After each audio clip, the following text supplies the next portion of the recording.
decisions based on whims or ordinary things. And we collect information on a regular basis all the time. And we are driven by data. You know, we are intelligence-led in the decisions we make. There's something in the security sector we call a threat profile. Threat profile is when we wake up in the morning, and most of these gentlemen who are standing before you here, we start interactions from as early as sometimes 4 a.m. in the morning or 3, or sometimes depending on what the night has thrown to us, we are awake all night. We look at what are the major threats we are facing as a country, and we start working on them. And we have a threat profile where you look at, you know, Al-Shabaab is now giving us problems, blah, blah, they're targeting this, they're doing this, and so on. Then you go all the way from number 1 to whatever number, as it were. Your deployment and your focus, or if you're going to follow somebody, it is because you believe that in that threat profile they rank very high. I've said this before when I was called to Parliament one time. Some of those individuals who are saying that the police are after them or they are threatening them, in the threat profile between number 1 and 500, they are not there. Which means there are people, even a cockroach cannot spend time thinking about. Because you see, they are no threat to anybody. They are doing their job as politicians. They are talking. Even what wanaongea. And then talking is not a threat. Because you see, that is what they are paid to do. Because if you are a politician, your practice is in kuongea. Which means as you talk around, even a lizard passing around is not worried about you. So why should Imbowa deploy police officers after you? You are not a threat to anybody. In fact, if anything, you're only a threat to yourself. You're not a threat to anyone. So I don't understand who those people are who are claiming that their lives are in danger. But anyway, the truth of the matter, and many of them,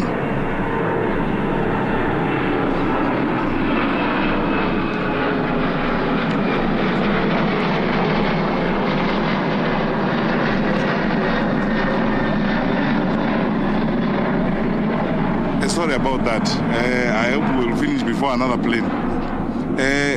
So those who are making those claims, some of these sympathy seeking or sympathy craving, publicity stunts about my life is in danger and so on, police are after me, and these gentlemen have better things to do. And as I told you, if they have to go to look at somebody, they look at the threat profile.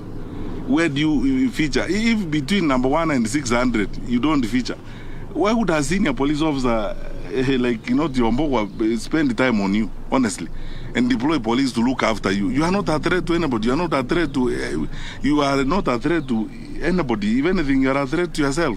So why would we now say you put police officers behind you and so on? So people keep making all these silly claims around. But anyway, anytime anybody has come up and said, I have a problem, and genuinely there is a problem, the Inspector General has always deployed. In fact, even this morning I was meeting some observers who are asking me, there are political leaders who are saying they need more security. Anyone who has walked up to the Inspector General Police or any of his structures and requested for additional security will get it. And let me repeat it here again today. Wherever you are, Mr. So-and-so, Madam So-and-so, wherever you are, if you feel that you actually need more protection and more security, please walk straight to the police station next to you, talk to the OCS there and report the matter, or look for your sub-county police commander or your county commander, whoever you will meet. We will give you security that you need. It is your right. We will not be doing you a favor. It is your right, and it's our duty to make sure that you are safe. But these other claims that people are making, as I told you, when you look at the threat profile and you discover the person who's claiming that, his life is in danger and we have deployed police vehicles to follow him around, you discover it's somebody who, as I've told you, even a cockroach will not bother to think about for a second time. Hapa naitwa Boni kutoka Ruto TV. Ningependa kujua shughuli ya upelelezi ya wale majamaa walishikwa kule Eldoret, kama unasambaza vikaratasi vya uoga imefikia wapi? Alafu nyingine kusema kwamba serikali ifanye mambo kwa giza. Lakini kwangu hivi ni kuna giza pale. Kuna wale majamaa wa Venezuela walishikwa, alafu ajeka akaongea na waandishi wa habari akasema kwamba shughuli imesuluhishwa na mambo yamekuwa sawa. So sijui ili suluhisho vipi? Napenda kujua. Alafu la mwisho kuna DPP nyumba yake imevuja vya asubuhi, na inasemekana kwamba ni kwa sababu alikuwa ametoa alikuwa ameelekeza kwamba Junet na kina Joe wachunguzwa kwa ile video ya naibu wa rais. Sijui ni hali ya kuonea mavipi. Unajua sasa, now that is where we part ways, because security matters. You cannot subject them to propaganda, and gossip and all those kinds of things. First of all, as a rule of thumb, I tell you, my brothers and sisters, you know this for a fact. You also want a responsible minister of interior in your country. When investigations are going on, as a rule of thumb, and our DCI is here, we have agreed in the security sector. We don't run sideline commentaries when investigations are going on, because then we interfere with the work of the officers who are, doing the investigations. The matter of the rivulets, some investigations are going on. We've already taken some people to court, and we are continuing to look for more information so that we get to the very bottom of the matter. But the process of punishment has begun. We will present the information we have, and our officers will present the information they have, and then the courts will decide who is right and who is wrong. And I don't want to comment more about that. On the matter of the Venezuelans, these are two independent institutions. You forget one thing. The Office of the Inspector General of Police under the law is an independent office, and the IEBC is an independent institution. The two institutions come together and look at an issue like the one of the consultants or people who have been hired to do the work they are doing. In their wisdom, they take a decision, and all the issues involved have been explained and sorted out. And they agree that we have now explained all the gray areas on this matter. We are on the same page. Let us move forward. And they decide responsibly, I believe as responsible people, that let us not engage in press commentaries that are going to affect the conduct of the general elections. Why would we want to go back to them again and tell them, okay, so what happened? How many cups of tea did you take during that meeting? Who said what, and so on? Let's trust our Inspector General Police. Let's trust Mr. Jebukati, the chairman of the IEBC, on the decision they took on that matter. I am satisfied myself when I was briefed by the decisions of the Inspector General of Police, and we are fine. And then he has briefed us on the conversations he had with the IEBC on the matter. We are satisfied completely with how they resolved the matter, and we believe that is the responsible way of managing these affairs. Let us proceed now to another matter. On the issue of the house of the DPP, again, it applies to what I told you earlier. I don't want to make sideline comments now when a matter as sensitive as that has happened.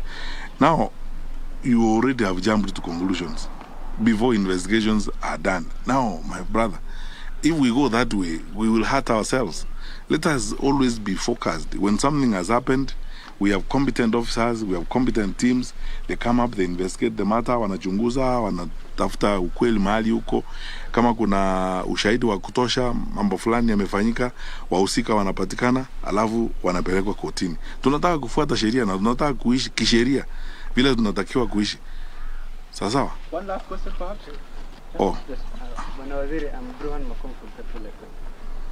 You're on record telling chiefs that they must follow the direction that the president has given. And you've also been publicly campaigning for Odinga. Don't you think, as a high-ranking official, don't you think this amounts to pressuring officials to pick a side? No, I will explain. And those are two different issues. And thank you for asking me the question. Number one, and I repeat it again, in a society of our kind, and all societies around the world, leadership is organized in the manner in which our leadership is organized. Can you imagine a case where the president says one thing and the minister says another and the inspector general says another?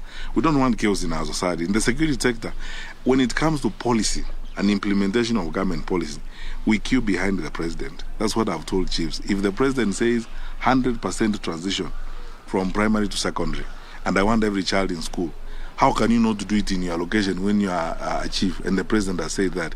If the president has committed himself, even at the UN, on goals that we must meet on this FGM thing, how can you tell me as a chief that you're not going to go around the villages to fight FGM, because that is what the president has said and that is what national government has committed itself to? So this is what we must do, and I will repeat it again. Now and any time in my life, even when I am not Minister for Interior, I would wish that the next Minister of Interior also lives that way. Organizes the national government infrastructure to queue behind the president and national policy. That is how we manage the country.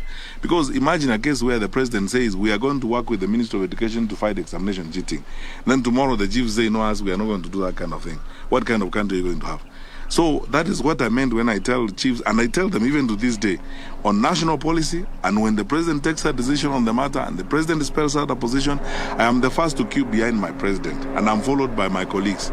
That is how it is going to be, and that is how it should be, for us to have an orderly environment. On the question of elections and campaigns, let's stop pretending about one thing. Even the judges of the High Court the judges of the Court of Appeal and the judges of the Supreme Court will vote. But the matters on which they are voting, some of them may come before them. There is a clear line between my inclination and my responsibility, my obligation and my inclination. All of us here, the way we are seated here, even my colleagues here, I don't know, some of them are Muslims, they go to the mosque on Friday, others are Catholics, they go to church on Sunday, others are Anglicans, they go to church on Sunday, others like me are Seventh-day Adventists, they go to church on Saturday.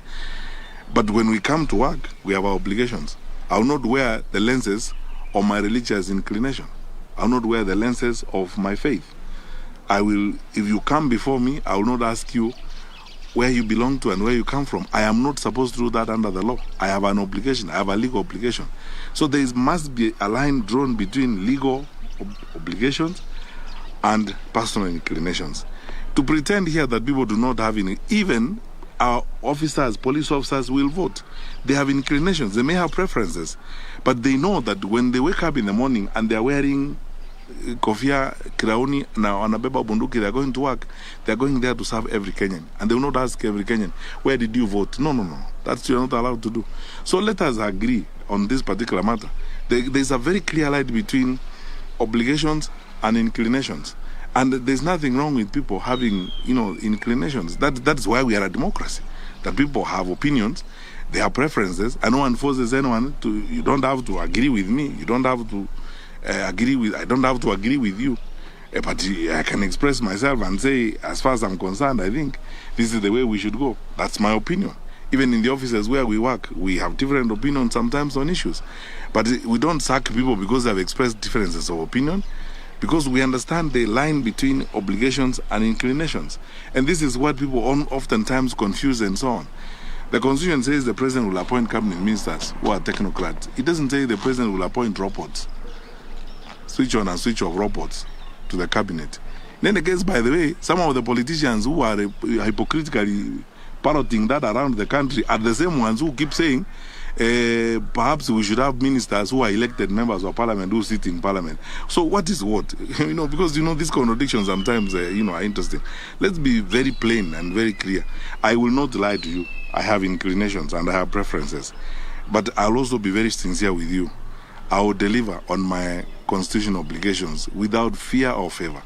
And when it comes to that, I will remove my inclinations and serve every Kenyan as I'm supposed to serve. And I've done that before. And everyone else who's serious has done that before. But let's stop these excuses, saying, oh, you have expressed preferences and so on. We express preferences all the time. That's why you are dressed in jeans and I'm dressed in suits. That's a different way of looking at things. Thank you. Thank you, guys. Thank you.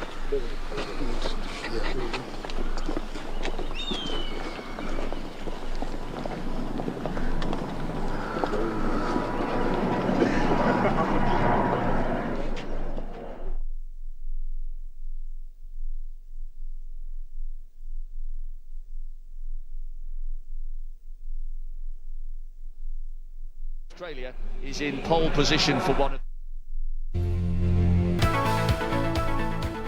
event at those World Championships a couple of weeks ago, but Tapper there on the dip, just beating the athlete that finished 7th at those World